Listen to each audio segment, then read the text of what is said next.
여러분 안녕하십니까, 박상규입니다. 제6호 태풍 카눈이 천천히 북상 중입니다. 강급의 중형 태풍으로 현재 일본 가고시마 해상에 있는데요.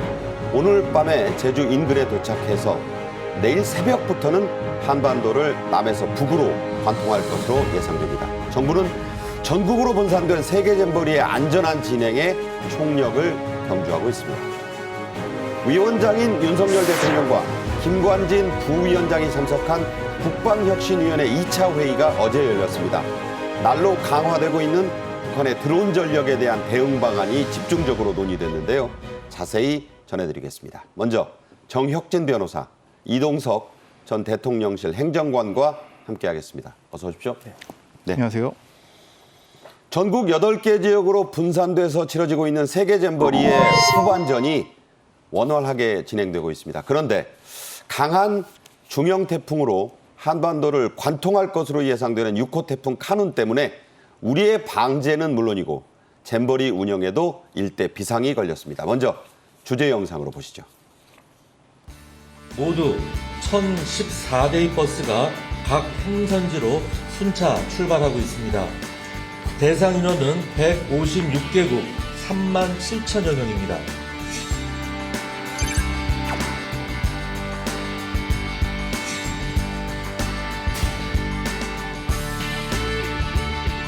정부는 잼버리가 유종의 미를 거둘 수 있도록 스카우트 대원들과 대표단이 안전과 건강을 유지하고 또 대한민국에 대해 더 좋은 이미지를 갖고 떠날 수 있도록 최선을 다해 지원하겠습니다.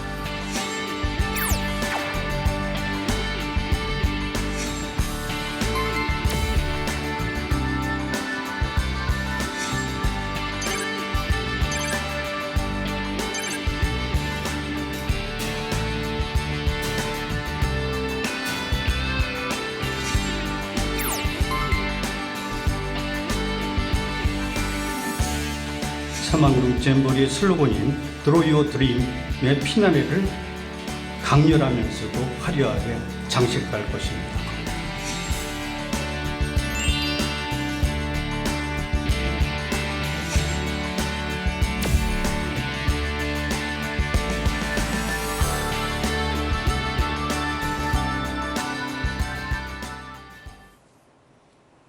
네, 제6호 태풍 카눈의 위력이 엄청납니다. 4단계 중 두 번째 단계인 강급입니다. 바람은 물론이고 비도 많이 품고 있는 모양입니다. 일본의 일부 지역에는 600mm 넘는 폭우가 쏟아졌다고 합니다. 지금 예상도가 나오고 있는데 네네. 저렇게 올라오고 있어요. 지금 가고시마 왼쪽을 지나서 저녁에는 제주 오른쪽 동쪽 해상, 바로 한반도 남부까지 오고 10일 오전에서부터 오후 저녁까지 천천히 그야말로 가운데를 꿰뚫고 올라갑니다. 자, 일본 피해 어떻습니까, 지금? 일단 이 태풍 카눈의 특징이 제가 봤을 때 두 가지가 있는데요. 첫 번째는 속도가 느려요.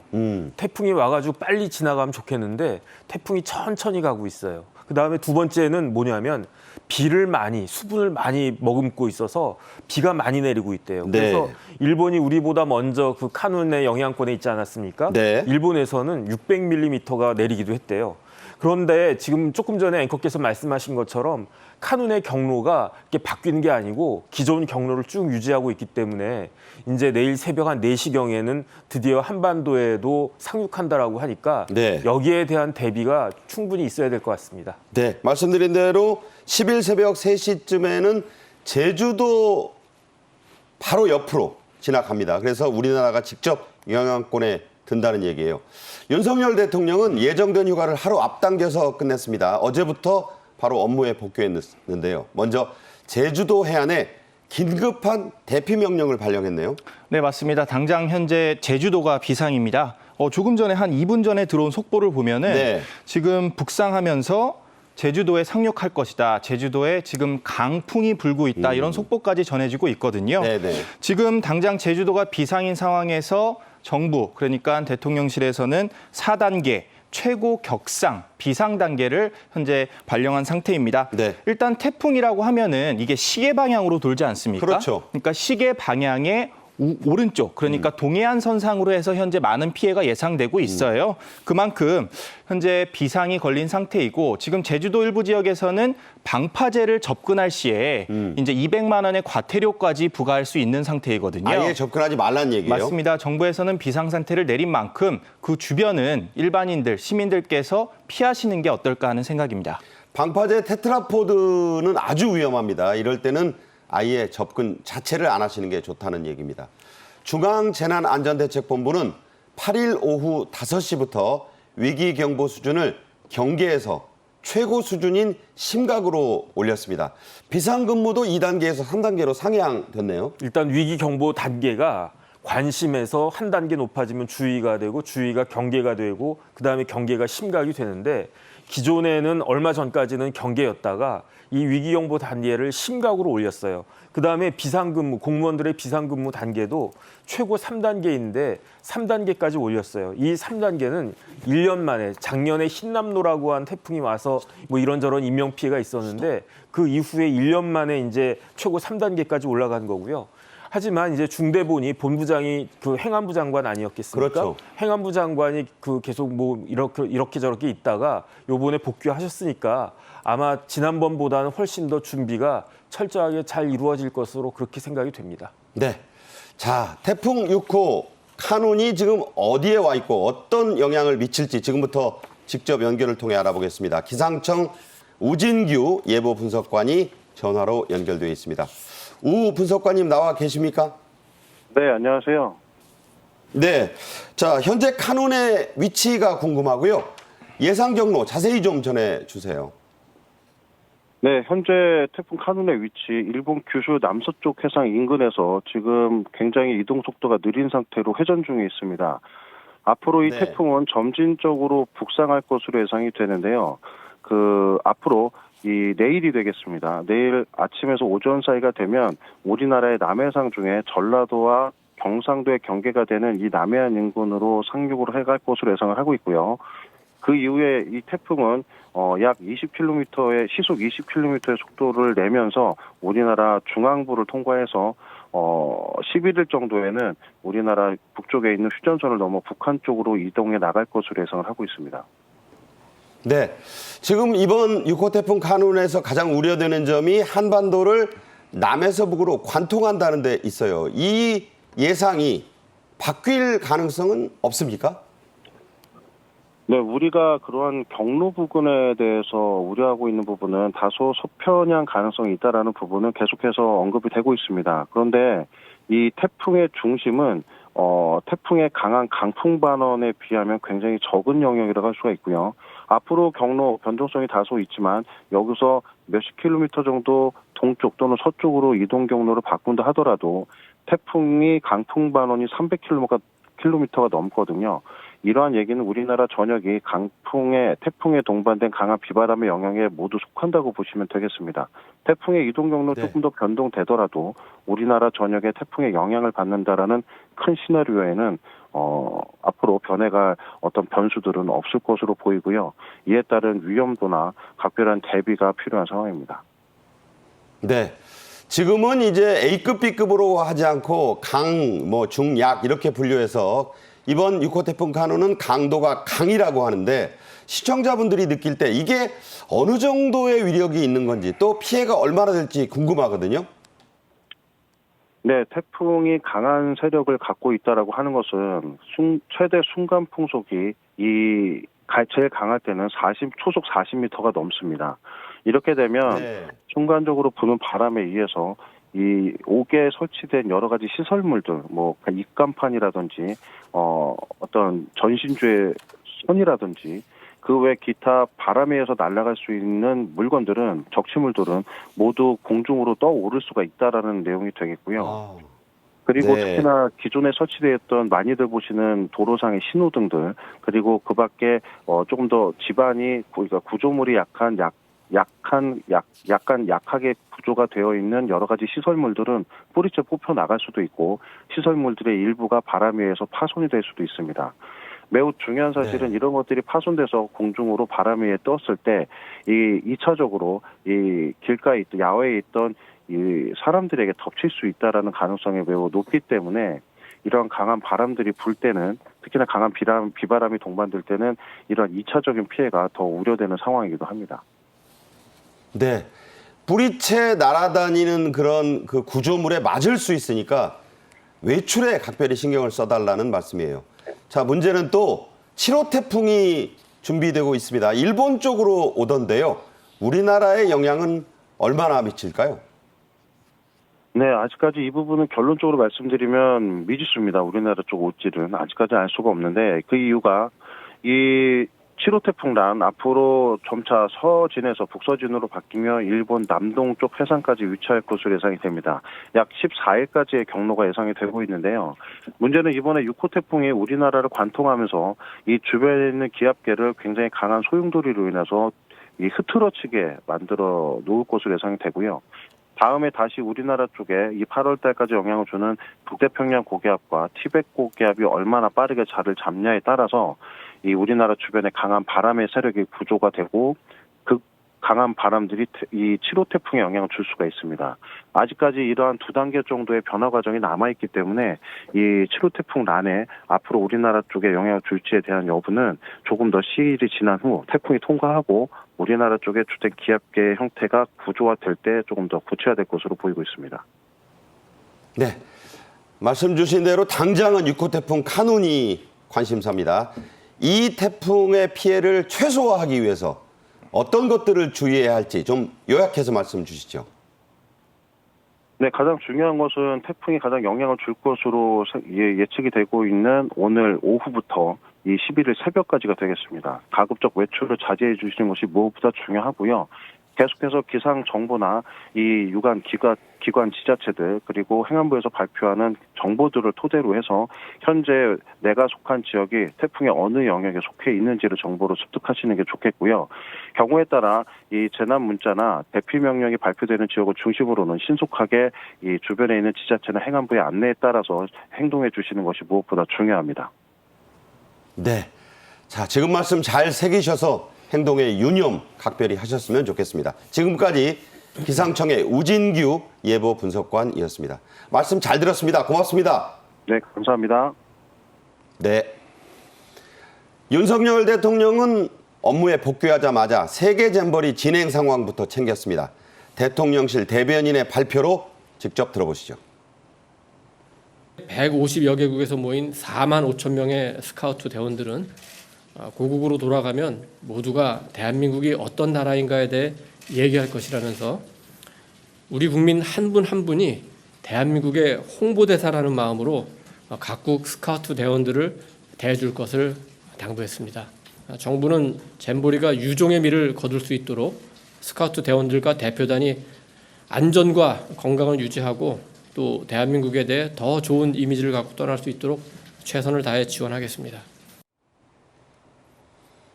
네, 들으신 대로 윤 대통령은 유종의 미, 국민 한 사람 한 사람이 도와달라, 홍보대사가 되어달라 이런 말씀을 했습니다. 자, 어떤 의미를 담았을까요? 일단 대통령이 휴가 마지막 날에 대통령실에 출근하셨다는 거니까 쉽게 말하면 휴가를 하루 덜 쓰신 거죠. 그런데 이제 잼버리가 사실은 이런저런 에피소드가 많이 있지 않았습니까? 네. 그러니까 대통령이 직접 챙기지 않을 수 없는 그런 상황이었다라고 생각을 하신 것 같고요. 그런데 뭐 이런저런 일들도 있었지만 세익스피어가 뭐라고 그랬냐면 All is well, that ends well 그랬어요. 그러니까 끝이 좋으면 모든 것이 다 좋은 것이다. 그렇기 때문에 대통령도 유종의 미를 강조하신 것 같습니다. 왜냐하면 지금 4만 5천 명 가까운 각국의 158개국 청소년들이 우리나라에 왔는데 꿈나무들 아닙니까? 이제 이런 청소년들이 한국의 대한민국에 대해서 좋은 추억을 가지고 가야 되는 거 아니냐. 그렇기 때문에 뭐 이런저런 이야기, 뭐 책임 문제 이런 이야기도 있지만 중요한 것은 이제 잼버리가 다 끝날 때까지 모든 국민들이 성공을 위해서 배려하고 노력하는 그런 모습을 보여야 되겠다. 이런 말씀이셨던 것 같습니다. 네. 자, 태풍 그리고 잼버리 안전을 책임지고 있는 행정안전부도 대체 프로그램 제공에 진력하고 있습니다. 이상민 장관의 발표 직접 들어보겠습니다. 이번 대피는 태풍이라는 재난 상황으로부터 잼버리에 참가한 3개의 청소년을 보호하기 위한 비상대처의 일환입니다. 기존의 프로그램을 살릴 수 있는 부분은 저희가 최대한 살려보려고 하고요. 그 밖에 지자체에서 마련했던 프로그램들이 있습니다. 그런 프로그램들을 적절히 섞어서 상황에 맞게 저희가 운영을 하려고 합니다. 그것도 이제 태풍이라는 변수가 있어서 안전 문제가 있기 때문에 그런 여러 가지 상황을 종합적으로 판단해서 적정하다고 생각되는 프로그램을 저희가 지금 목표는 오늘 중으로 어레인지를 할 생각을 하고 있습니다. 네, 이동과 함께 가장 우려했던 게 숙박 대란인데 일어나지 않았어요.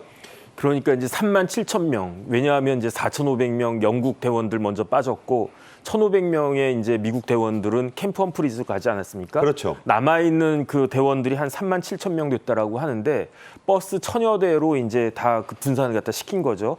8개 시도, 8개 시도가 서울, 경기, 인천에다가 충청, 남북도, 대전, 세종, 그다음에 전북까지. 전북에도 남았습니다. 그렇죠. 네. 그래가지고 이렇게 이제 그 다 분산이 됐는데 주로 대학의 기숙사나 이제 기업들의 연수원이나 이런 곳들을 활용을 하니까 뭐 이렇게 3만 7천 명, 그다음에 이제 영국, 미국까지 합치면은 4만 명이 넘는 그러한 그 잼버리 대원들이 그 아무런 무리 없이 숙소를 구할 수 있었던 것으로 그렇게 파악이 됩니다. 네.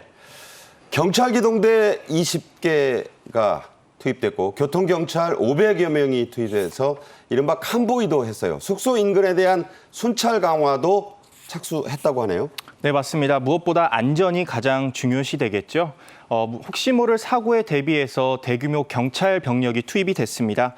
순찰차 251대를 비롯해서 교통경찰 총 1,800여 명이 투입이 됐는데요. 네네. 네, 이들은 무엇보다 이제 오고 가는 길에 안전을 위해서 도움을 줄 경찰분들이시고요. 네네. 또 이분들 아니라 또 다른 분들도 곳곳에서 역할을 하고 계세요. 뭐 기업 관계자들, 학교 관계자들, 이분들의 그 잼버리 학생들을 위해서 헌신의 노력을 하고 있으니까요. 아주 즐거운 시간이 되시기를 기대해 보겠습니다. 네.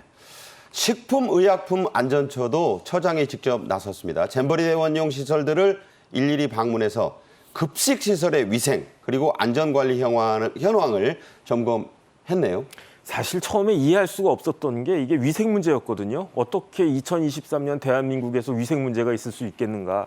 그런데 상한 계란까지 등장했다는 거 아니었겠습니까? 이런 부분들에 대해서 식약처에서 아주 꼼꼼하게 신경을 써서 식약처장까지 직접 나서가지고 이제 급식시설 그 위생과 안전을 확인했다라고 하니까 하긴 다행히 그 이후에 더 이상 이런 이야기는 나오지 않았던 것 같습니다. 네. 지금 보신 대로 오유경 식약처장이 직접 저렇게 현장을 살폈습니다. 가장 많은 인원인 4,500여 명이 참가했다가 가장 먼저 새만금을 벗어났었던 영국 스카우트 대원, 그 가운데 900명이 활발한 대체 활동을 이어가고 있습니다. 어제는 문화체육관광부의 안내로 청와대를 찾아서 다양한 활동을 했다고요? 네, 이제는 서울의 대표적인 관광지로 자리매김했죠. 바로 청와대인데요. 청와대를 찾아서 아주 대통령 특별전을 관람했다고 합니다. 현재 청와대에서는 대통령 특별전, 그러니까 과거 역대 대통령들의 뭐 소품 같은 그런 것들이 전시돼 있는데 네. 그거를 아주 의미 있는 전시회를 경험한 것 같습니다. 일부 학생들은 뭐 판소리 그러면서 한국 문화 체험도 직접 체험을 했다고 해요. 오늘 오프닝 영상에서도 나왔는데 네. 학생들이 뭐 한복도 입고 지금 그리고 다 나오고 있습니다. 맞습니다. 네. 뭐 경복궁을 돌아본다든지 이런 아주 규모 있는 행사에 참석을 했고요. 전국 각지에서도 지금 잼버리 대원들이 곳곳에서 한국 체험, 문화 체험을 하고 있습니다. 뭐 사찰이라든지 여러 가지 문화 체험을 하고 있는데요. 앞으로도 한국에 대한 좋은 기억을 갖고 가시기를 기대해 보겠습니다. 네. 국가보훈부도 발벗고 나섰습니다. 영국 스카우트 대원들은 경기도 파주시 설마리 추모공원과 서울전쟁기념관, 국립서울현충원을 돌아봤는데 이른바 안보 투어가 됐네요. 그렇죠. 서울에 전쟁기념관 있고 또 동작동에 현충원 있지 않습니까? 그걸 넘어서 파주의 설마리 추모공원까지 다 이제 그 영국의 대원들이 다녀온 모양인데 영국군이 지난번 6.25 때 미군 다음으로 많은 그 군인들을 파병을 했어요. 그래서 영국군이 1,000여 명이 전사를 했다고 해요. 근데 마침 요번에 참가한 대원 중에 한 명의 할아버지가 영국의 왕실연대 소속, 영국 왕실연대 소속이면 굉장히 그 아주 훌륭한 군인이셨을 것 네네. 같은데 근데 이제 6.25 때 전사를 하셨대요. 그래서 이제 그런 부분들도 그다음에 현충원 이런 곳에 가면은 돌아가신 분들의 이름이 다 적혀져 있대요. 네. 그래서 이제 그런 것들까지 다 확인을 하는 그러한 아주 뜻깊은 그러한 시간이 있었던 것 같고 결국은 이게 무슨 의미냐면 우리 대한민국 사람들은 영국군의 헌신과 희생을 잊지 않고 있다라고 하는 것을 보여준 거고 그것을 확인한 영국 그 잼버리 대원들은 굉장히 뿌듯하지 않았을까 하는 생각이 듭니다. 이 설마리 공원 파주에 있는데요. 저도 한번 다녀온 적이 있습니다. 경관도 훌륭하고 아주 뜻깊은 곳이에요. 어떤 곳이라고 볼 수 있습니까? 네, 일단 뭐 영국군 과거의 장병들이 이곳에서 이렇게 실물 조각 공원이라고 생각하시면 될 것 같아요. 네, 실물이 그러니까 설마리 공원 이곳에 잠들어 있는 영국군들을 추모하는 공원이라고 생각하시면 될 것 저 뒤에 같은데요. 있는 게요. 네, 영국군 맞습니다. 베레모, 글로스터 연대 베레모 형상입니다. 네, 맞습니다. 6.25 당시에 1951년, 그러니까 설마리 일대에서 전투가 발생을 했어요. 네네. 어떤 전투였냐면 10배가 넘는 병력의 그 중공군과 이제 영국 군인들이 맞서 싸웠거든요. 예. 그래서 글로스터 대대원 59명이 전사를 했다고 해요. 그리고 526명이 포로로 잡힌 아주 큰 전투였는데요. 네네. 이곳은 국가보훈부가 직접 영국 대원들에게 제안을 했다고 해요. 그래서 영국 선배님들 그러니까 할아버지들께서 잠들어 계신 추모하고 있는 그런 공간을 직접 제안을 하면서 아주 의미 있는 시간을 가졌다고 합니다. 네. 민간 기업들의 활약도 아주 적극적이고 눈부십니다. 특히 연수원 등을 숙소로 제공하며 잼버리 지원에 적극 나섰는데 공장이나 첨단 이 공정 투어도 한다고요? 그 우리나라 대기업 연수원이요 시설이 굉장히 좋아요. 그 다음에 위치도 굉장히 좋습니다. 그래서 이제 삼성그룹 같은 경우에는 연수원 3곳을 개방해서 그 대원들을 재웠고, 그 다음에 LG전자 같은 경우에도 연수원을 개방을 했는데, 그런데 LG전자 같은 경우 좀 특징이 아랍에서 온 잼버리 대원들 있지 않겠습니까? 있죠. 식단을 할랄 식단까지 이제 제공을 했다라고. 그런 배려하기 쉽지 않은데. 그렇죠. 그 다음에 이제 포스코는 송도에 가면은 글로벌 R&D 센터가 있어요. 거기 시설 굉장히 좋은데 거기를 이제 개방을 했고, 그 다음에 대한항공 같은 경우에는 신갈에 가면 경기도 신갈에 가면 큰 신갈 호수 있거든요. 네. 호수변에 신갈 연수원이 있어요. 거의 뭐 내부가 네네. 웬만한 호텔급이네요. 그렇죠. 경치는 더 좋을 수 있고요. 그렇기 때문에 이런 곳에서 이제 숙박하게 된 그 잼버리 대원들은 아주 기분이 좋고 아주 대접을 잘 받고 간다 이렇게 생각을 했을 것 같습니다. 네. 관심사는 뭐 젊은 대원들이 많아서 그렇겠지만 K-팝 콘서트입니다. 발표된 대로 폐막 하루 전인 8월 11일 오후 7시부터 서울 상암 월드컵 경기장으로 옮겨져 거행이 되는데요. 출연진과 공연 내용이 한층 업그레이드 됐다. 이런 전문가들의 평가 나오고 있습니다. 자, 직접 한번 들어볼까요? 스카우트 대원들이 K컬처의 진수를 실감하고 매력을 맛보게 하면서 사망금 잼버리의 슬로건인 Draw Your Dream의 피나래를 강렬하면서도 화려하게 장식할 것입니다. 8월 11일 개최되는 폐영식과 K-팝 콘서트의 안전 수송, 다중인파 관리, 응급 환자 조치 등 안전사고 예방을 위해서도 소방, 경찰과 협조하여 대책을 마련하고 있습니다. 네, 블랙핑크에 이어서 요즘 가장 뜨고 있는 걸그룹이 뉴진스라고 하는데 뉴진스의 출연은 확정이 됐습니다. 젊은 세대에 공감하실 것 같으니까 공연 내용 보시고 어떤 생각 드셨어요? 뭐 아주 화려한 출연진이 앞으로 기대가 많이 되는 공연이다 이렇게 생각이 됩니다. 화려한 출연진 중에서는 이제 대표적으로 뉴진스. 네. 네, 뉴진스는 뭐 멤버 5명.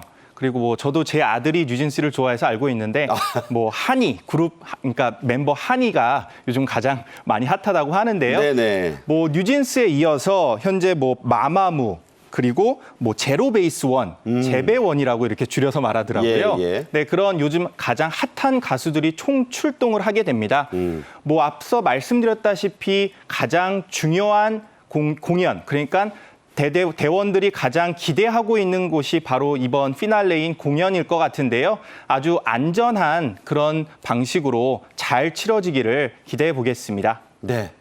태풍이 걱정입니다만 서울 상암 월드컵 경기장 워낙 시설이 좋기 때문에 안전만 유의를 한다면 아주 성대한 그런 공연이 되지 않을까 예상이 됩니다. 자, 문제점을 좀 지적을 해봐야 되겠어요. 이번 잼버리에 투입된 예산 870억 원 가운데 의료와 안전 소방에는 불과 수십억 원의 예산만 책정된 것으로 드러났습니다. 자, 이걸 어떻게 봐야 합니까, 정 변호사님? 제가 알고 있기로는요. 이번 새만금 잼버리는 가장 많은 돈을 쓴 잼버리예요. 다른 경우보다 몇 배의 돈을 썼어요. 그래서 전체 예산이 뭐 1,170억이라고 했고 네. 거기에다가 예비비까지 합치면 1,400억이 넘는데 그중에서 이제 조직위원회 사업비가 870억이었다는 얘기거든요. 그런데 이 870억 중에서 홍보비를 142억을 썼대요. 그런데 네. 더 중요하다고 젊은 어린 학생들 아니겠습니까? 그렇죠. 청소년들. 그러면 의료가 중요하고 안전이 중요한데 안전에 들어간 비용은 48억 9천만 원밖에 안 된대요. 그게 정말 50억도 안 된다는 얘기네요. 그러니까 홍보비의 3분의 1밖에 쓰지 않은 거예요. 그러니까 그렇게 많은 돈을 도대체 어떻게 썼으며 돈을 쓴 그 배분한 그 기준은 무엇이며 이런 부분들이 정말로 납득하기 어려운 그러한 그 일들이 많기 때문에 이제 그 잼버리가 다 끝나게 되면 다음 주부터라도 당장 이런저런 문제들에 대한 감사가 필요하지 않을까 하는 생각을 모든 국민들이 하고 있지 않을까 싶습니다. 자, 이행정관도 뭐 대통령실에 근무해 보셨으니까 네. 저 감사가 왜 필요하다고 보십니까? 감사는 무조건적으로 진행이 돼야 되겠죠. 일단 이번 사태에 있어서 문제점이 상당히 많이 발견됐잖아요. 그리고 국민의 시선에서도 이게 문제가 있다. 그런 공감대가 형성이 된 상태에서 뭐 대통령실을 비롯한 총리실의 감사가 우선적으로 시행이 돼야 될 것으로 보입니다. 일단 총리실에서 감사가 진행될 것으로 예상이 되고요. 뭐 지자체를 포함해서 여가부, 정부의 총 예산이 어떻게 들어갔는지 일단 정부의 협조적인 그런 문제가 협조적인 행보가 있어야 될 것으로 판단이 되고요. 앞으로도 이런 행사가 다시금 일어날 때 다시금 이런 문제가 일어나지 않도록 꼼꼼히 준비를 잘 하기를 기대해 보겠습니다. 네, 먼저 태풍 피해를 줄이고 대회를 성공적으로 마치는 게 중요하겠지만 따질 것은 명명백백히 따져봐야 된다는 말씀이었습니다. 정혁진 변호사, 이동석 전 대통령실 행정관과는 여기서 인사드리겠습니다. 고맙습니다. 네, 감사합니다. 네, 이어서 북한은 지금입니다. 윤석열 대통령이 국방혁신위원회 2차 회의를 직접 주재했습니다. 북한이 가장 두려워한다는 남한군인 바로 김관진 부위원장도 참석을 했는데요. 김 부위원장은 지금이 6.25 이후 가장 위험한 시기라고 강조를 했습니다. 먼저 영상으로 보겠습니다.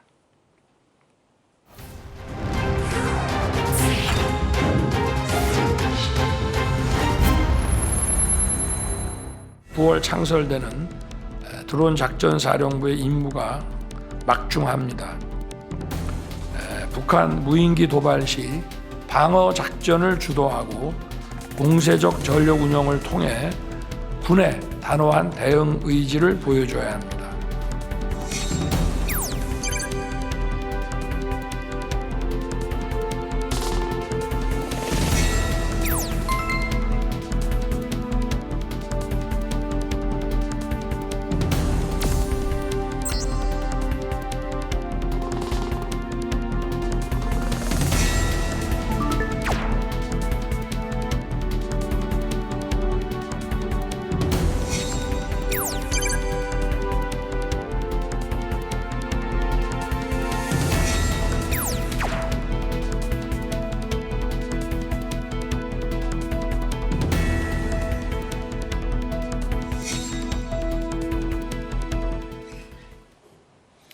고영환 전 국가안보전략연구원 부원장과 함께 얘기 나누겠습니다. 어서 오십시오. 안녕하십니까. 먼저 윤석열 대통령이 국방혁신위원회 2차 특별자문회의에서 한 주요 발언들부터 들어보시죠. 북한의 핵미사일, 사이버, 무인기 등 비대칭 위협은 우리 눈앞에 닥친 위협이자 최우선적으로 대비해야 됩니다. 북한의 위협에 압도적인 대응 역량을 갖추고 감히 싸움을 걸어오지 못하도록 우리 군을 막강한 강군으로 바꿔나가야 합니다. 합리적이고 효율적인 재원 배분을 통해 북한의 핵과 미사일 위협에 대한 억제와 대응 능력을 최우선적으로 구축하고 당장 기여하지 않은 무기 체계의 전력화 사업은 과감하게 조정하는 노력이 필요하다 할 것입니다.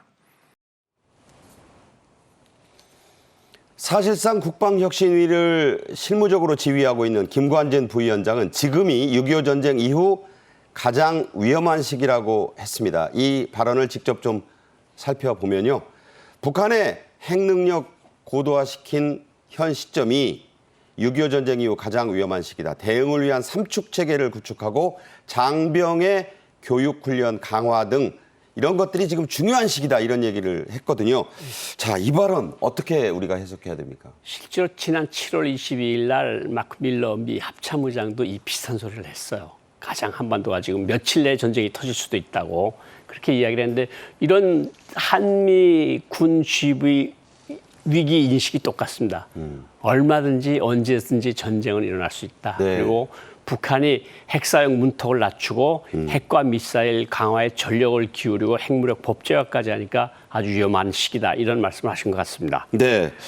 북한이 어떤 핵무기를 쓸지 다양한 시나리오의 대응을 우리가 준비해야 된다. 이런 말도 김 부위원장이 했던데 그것은 어떤 거 상황을 염두에 둔 건가요? 사실 북한이 뭐 순항 미사일이든 탄도 미사일을 통해서 우리 대한민국에 대한 전술핵 사용 그리고 미국과 미군 기지들에 대한 전략 핵 사용 네. 이런 것들을 모두 다 시나리오를 테이블에다 올려놓고 그에 대한 구체적인 대응 방안을 지금 세울 때다. 그런 강조하는 말씀을 하신 것 같습니다. 네.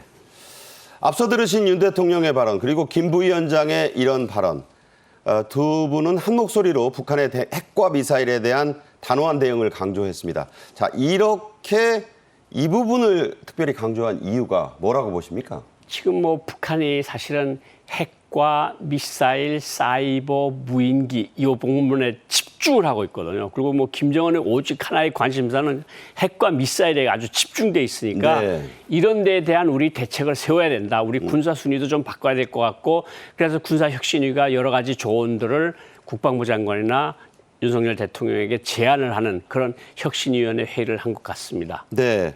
이른바 그 합동군사 전략이 논의됐고 드론 사령부에 대한 안건이 채택을 하면서 예. 보고가 됐는데 자, 이렇게 이런 것들이 의제가 된 이유는 뭘까요?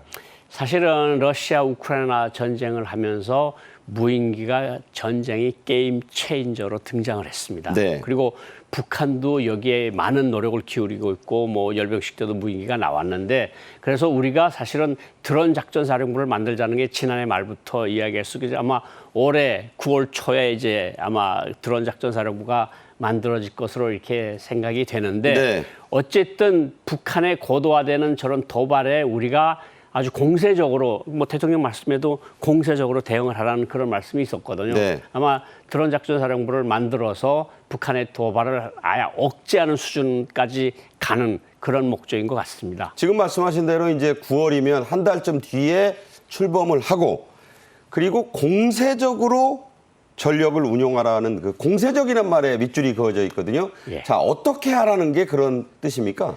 그러니까 지난해 말에 우리가 좀 돌이켜보면 북한이 무인기 5대를 들여보내가지고 서울 상공과 인천 막 왔다 갔다 하면서 우리를 혼란에 빠뜨렸는데 그때 사실 후에 알려진 거지만 윤석열 대통령께서 드론기를 우리도 보내라.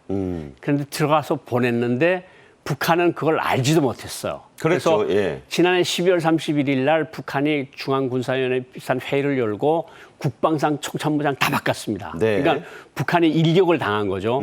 그러니까 아마 우리가 저렇게 해도 한국이 이제까지 봐서는 저렇게 대응을 못할 거야 했는데 우리가 허를 찌른 거거든요. 그러니까 네네. 북한이 그때 이 무인기 기습을 해놓고는 지금 조용한 거거든요. 아마 이런 의미에서 북한이 만약 무인기 도발을 하면 우리는 몇 배로 무인기를 들여보내서 북한에게 우리 강함을 알려주라. 이런 의미가 굉장히 강한 게 공세적으로 사용하라. 이런 뜻인 것 같습니다. 네, 그렇군요.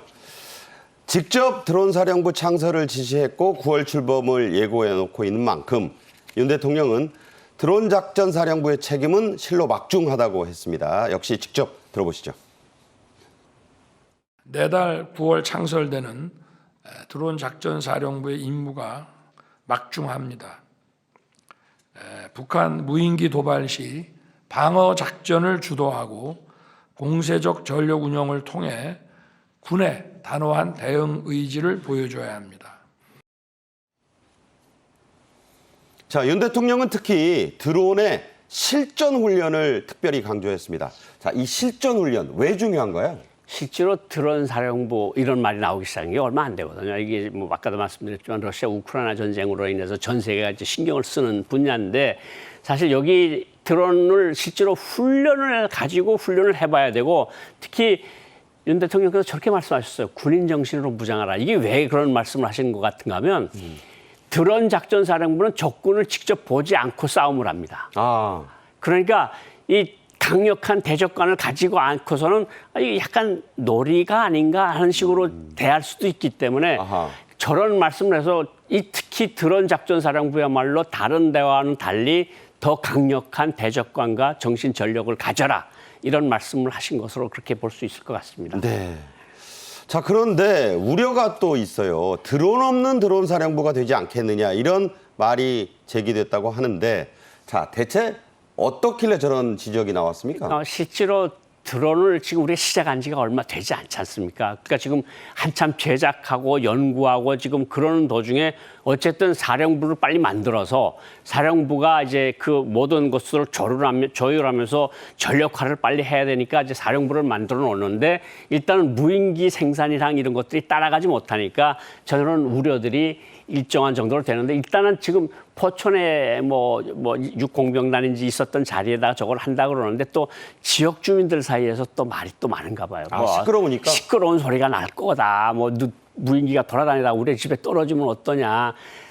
그러니까 이제 아직 확정된 건 아닌 것 같고 저것도 이제 아마 좀 국방부에서 세세히 좀 살펴봐서 어쨌든 해야 될 것 같은데 저 사령부가 또 너무 후방에 가 있으면 또 직접 대비하기가 힘들잖아요. 그렇죠. 그렇죠. 저기 뭐 대구나 어디나 뭐 달성이나 뭐 저기 광주에 갖다 놓으면 휴전선에서 드론이 날라오는데 그렇죠. 그러니까 아무래도 저게 이제 군민 협조가 잘 돼야 될 것 같고 네네. 어쨌든 뭐 사령부가 빨리 만들어져서 드론도 빨리 전력화해서 우리가 훈련을 하고 군인들이 강력한 군인 정신을 가지고 대적관을 가지고 하는 이런 것들을 지금 시작하는 단계니까 아무래도 시작 단계에서는 말이 조금 많아지기 마련이라고 생각을 하는데 어쨌든 다 극복해야 될 문제라고 생각을 합니다. 네. 철저한 준비를 해야 이번 새만금과 같은 낭패를 보지 않습니다. 최근 훈련 가운데 무인기 한 대를 잃어버린 사건도 있었습니다. 비행 도중에 통신이 끊기면서 행방이 묘연해진 건데 합동참모본부는 북한으로 넘어간 건 아니라고 공식적으로 발표를 했어요. 하지만 네. 아예 그 가능성을 배제할 수도 없는 거 아니겠습니까? 사실은 저도 어제 이제 국방부 쪽에다가 알아봤는데 이제 넘어가지 않은 거로 확신을 한다. 네네. 그런데 이제 만에 하나 넘어갔을 가능성에는 대비를 하고 있다. 이렇게 합동참모본부가 얘기를 했는데 사실은 뭐 드론이라는 게 뭐 훈련하다가 이게 조작 조금만 잘못하면 그 휴전선이 도대체 3, 4km인데 그냥 후끄덕 넘어가는 건 진짜 시간 문제거든요. 네. 그러니까 그래서 아마 대통령께서도 드론 요원들의 강력한 정신력을 강조하신 것 같아요. 실수를 하지 말아야 돼요. 저게 드론기가 만약 뭐 의도치 않게 휴전선을 넘어가서 그 어떤 목적도 없이 뭔가 사고를 일으킬 수도 있는 그런 상황이니까 그런데 이제 북한으로서는 어쨌든 저런 유인기가 만약에 들어갔다는 가정을 하면 네. 그것이 뭐 몇 프로의 가능성이라고 하더라도 지금 찾고 있는 중인데 그럼 북한은 또 틀림없이 해체해 볼 거고 우리처럼 이 수준이 어느 정도인지 요걸 또 따라 만들 수는 없는 건지 뭐 북한이 또 뭐 여러 가지 열병식 때 나온 것도 보면 미국 거를 따라 했거든요. 그러니까 저런 문제들을 우리가 잘 살펴봐야 된다 이런 생각이 듭니다. 네, 말씀하신 대로요. 지난번 북한의 심야 열병식에서 북한이 미국 무인기를 그야말로 본뜬 흡사한 무인기를 과시했습니다. 따라서 만에 하나 이 북으로 우리 무인기가 넘어가면 북한이 그 카피를 해서 네. 똑같이 만들 가능성 얼마든지 있는 거잖아요. 뭐 북한은 이제까지 러시아 무기 카피하고 스쿼드 카피하고 다 카피 생산이거든요. 네. 그러니까 카피 생산 능력은 좀 뛰어나요. 그러니까 우리가 저런 가능성에 대해서도 우리가 대응을 좀 해야 될 것 지금 같습니다. 심야 열병식 때 공개한 네. 그 문제의 리퍼 MQ 리퍼 9하고 같은 지금 샛별 구형이에요, 저게. 뭐 저 영상에는 뭐 공대지 미사일까지 쏘는 거로 나왔는데 실제로 열병식 할 때 저게 나와서 돌아다녔으면 우리가 조금 더 믿겠는데 그거는 아마 몇 분 동안 떠서 시험 비행을 하는 장면을 만들었을 가능성이 있는데 실제로는 못 날 수도 있는 거다. 실제로는 날긴 하되 몇 분 정도밖에 저게 이제 20시간 정도 날아다녀야 되는 그건데 아무래도 북한이 저런 거를 만들었을까 하는 생각은 의문은 계속 듭니다. 네, 지금 고 원장님 말씀도 있었지만 이 심야 열병식에서 북한이 공개한 무인기 이른바 샛별 4형 또 샛별 9형은 외부는 보신 대로 미군의 무인기와 매우 흡사합니다. 하지만 재원은 아직 공개가 되지 않았고 또 전력도 베일에 쌓여 있어요. 자, 지금 보면 미국의 고고도 무인기 잘 알려진 RQ-4 글로벌 호크가 있고 날개폭, 길이, 높이 그리고 전력 등이 아주 막강하지 않습니다. 특히 지상에 있는 30cm 크기의 물체까지 가려낸다. 한국 공군 그리고 미국에서 우리가 넉 대를 도입해서 우리도 쓰고 있는 거 아닙니까? 네. 근데 지금 북한 무인기 보면 그 저런 거 전략 무인 정찰기가 나왔어요. 네. 재원을 모릅니다. 네. 그래서 RQ-4의 짝퉁이다. 뭐 이런 얘기 나오고 있고요. 네. 또 보면 지금 방금 전에 동영상으로 봤던 MQ-9 리퍼가 있습니다. 이것도 이제 날개가 20.1m, 무장은 뭐 헬파이어, 직격탄, 레이저 유도 폭탄 다양하게 실는데 모양은 저 앞부분하고 비슷하게 생겼는데 저건 또 어느 정도냐 이거 잘 몰라요. 잘 모르죠. 그러니까 저희 지금 글로벌 호크나 리퍼 같은 게 거의 성층권 높이에 떠가지고 지상에 30cm를 보는 거고. 성층권은 저 위에 아주 그냥 그죠. 뭐 20km, 30km까지 올라가는 거죠. 네. 그리고 20시간 이상을 떠 있어야 되는데 북한이 전투기 엔진도 못 만드는데 미국 엔진도 과연 저런 엔진을 만들었을까 하는 것도 사실 의문이거든요. 그런데 어쨌든 만들었고 보여줬으니까 우리는 그 위험성에 대비는 해야 되는 거죠. 네. 자, 과연 공격 무기를 또 저기다 실을 수 있는 것도 우리가 관심인데 그건 어떻게 보세요? 사실은 저거에 좀 우습다고 생각할 수가 있지만 저게 근거리에서는 굉장히 위험할 수 있거든요. 사실 휴전선 같은데 생화학탄 물고 넘어와서 한 4km, 6km만 넘어와서 팔당 때문에 무슨 생화학 무기를 터뜨린다든가 뭐 탄저균이라도 탄저균이라도 살포한다든가 저런 능력은 충분히 있는 거거든요. 네. 그러니까 근거리 휴전선에서의 근거리 정찰과 테러 임무에 적합한 무기일 수는 있다는 거죠. 그러니까 우리가 여기에 철저히 대응을 해야 되는 것은 맞습니다. 네. 말씀을 고 원장이 하신 대로 우리 일부 군사 전문가들은요. 북한이 외양을 흉내내고 날아다니게 만든 것만도 이걸 그냥 무시할 수는 없다. 충분히 위협적이고 실효성도 있다고 했습니다. 이 분석에서는 우리가 어떤 것을 좀 취해봐야 될까요? 사실은 저 안에 어떤 것이 들어가 있는지 지금 아무도 모릅니다. 네. 그리고 그 무인기라는 걸 전투기 엔진과 우리 경공고기를 만들어서 외국에 수출하는 대한민국도 글로벌 호크 같은 정찰기를 못 만들어서 미국에서 들여온 거 아닙니까? 네네. 그리고 글로벌 호크나 리퍼 같은 것은 중국군과 러시아군도 못 만들고 있어요. 그런데 어쨌든 저걸 만들어 놨으니까 제가 조금 전에 말씀드린 것처럼 휴전선 상에서의 근거리 정찰 임무나 그 어떤 특정된 자살 폭탄 임무나 뭐 생화학 무기를 쓰는 데는 저거에 적합할 수가 있거든요. 그러니까 네. 저런 위험성에 대해서는 우리가 대처를 해야 된다 이런 생각이 듭니다. 네. 자, 그런 우려 속에 북한이 무인기 도발을 해올 경우에 우리 군은 그 10배가 넘는 무인기를 보내서 맞대응을 하겠다라고 이제 공언을 해놓은 상태예요. 자, 가정이긴 합니다만 한미 무인기와 북한 무인기가 공중전을 벌이거나 대적하는 그런 상황이 오면 네. 어떤 상황이 올까? 또 승패는 어떻게 될까? 아니 뭐 미군 무인기하고 북한 무인기하고 싸움이 되겠습니까? 경쟁이 되겠습니까? 그리고 우리가 뭐 자꾸 강조하는 게 우리가 북한이 도발을 하면 우리는 3배로 응징하라는 그런 원칙이 있지 않습니까? 3배 응징. 3배로. 뭐 북한이 무인기를 3대를 보내면 말 표현대로 하면 지금 30대를 보내겠다는데 10배니까요. 예, 10배니까 뭐 30대 안 보내고 10대만 보내도 북한이 기겁을 할 거 아니겠습니까? 우리 무인기나 미국 무인기가 훨씬 성능이 좋은 건데 네. 그러니까 저거는 분명히 그런 메시지가 있는 것 같습니다. 무인기 도발을 할 생각을 하지 말라. 너네들이 당할 타격은 훨씬 클 것이라는 메시지를 계속해서 보내는 것 같습니다. 하지만 말씀드린 대로 너무 무시하고 예.